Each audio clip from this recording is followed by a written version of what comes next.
Pembangunan infrastruktur jalan sangatlah penting bagi sarana terhadap peningkatan perekonomian rakyat.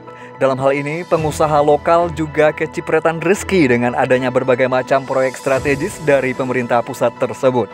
Berbicara tentang proyek, tentunya tidak lepas dari adanya ketersediaan bahan baku.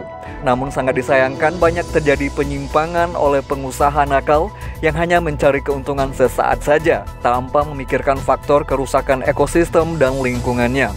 Hal ini diduga adanya indikasi bahwa terjadi penambangan pasir batu dan kerikil secara ilegal tanpa adanya legalitas yang jelas di daerah Lubu Alung yang berlokasi di kawasan Ganting, Koto Burwa. Berdasarkan informasinya dari masyarakat setempat, bahwasannya kegiatan ilegal penambangan material tersebut diduga sudah berjalan cukup lama, namun tidak tersentuh oleh aparat penegak hukum. Tentunya hal ini sangat memberikan tanda tanya bagi masyarakat itu sendiri, padahal kegiatan ilegal tersebut sangatlah gamblang dan banyak memakai alat berat. Menurut kabarnya, tambang sirtukil yang diduga adalah ilegal tersebut dilakoni oleh seorang pengusaha yang berinisial R. Dugaan masyarakat juga kuat bahwa dia dibackingi oleh Master of Power, karena tidak mungkin dan sangat mustahil rasanya di negara hukum ini seseorang bebas melakukan sebuah tindakan yang melanggar hukum, apalagi ini menyangkut Undang-Undang Minerba.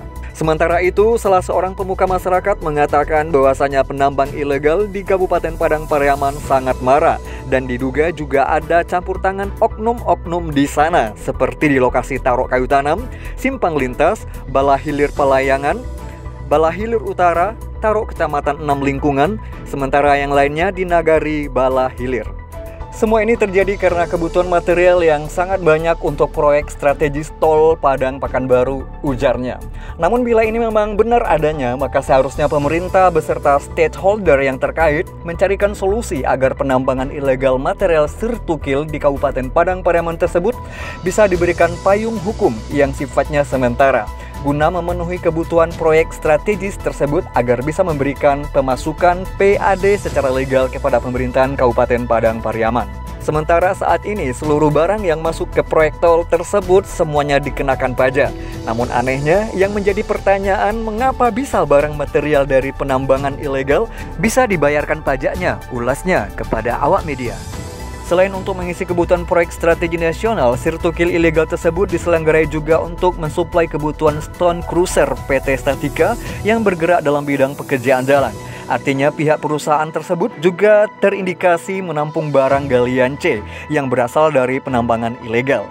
Kalaupun ada faktor pajaknya, tentu itu adalah mungkin sebuah hasil rekayasa penambangan yang berlagak seolah-olah material galian C tersebut adalah hasil tambang legal dengan memakai nama PT yang punya izin IUP pertambangan.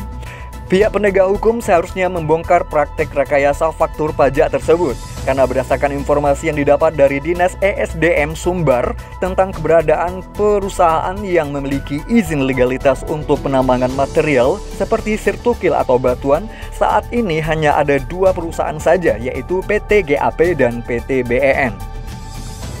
Sebelum berita ini tayang, awak media mencoba untuk konfirmasi kepada R melalui kontak WA 08126617 sekian tentang informasi yang disampaikan masyarakat ini. Awak media juga meminta tanggapan dari Ketua LSM Baladika Adiaksa Nusantara Sumber tertanda Herman Tanjung di kantornya dan memberikan tanggapan keras dengan statement bahwa kita akan surati Kapolda Sumber dan Wahana Lingkungan Hidup agar pelaku tambang ilegal yang juga merusak lingkungan serta ekosistem tersebut agar dapat diusut tuntas. Saya Damli Adam dan segenap redaksi melaporkan.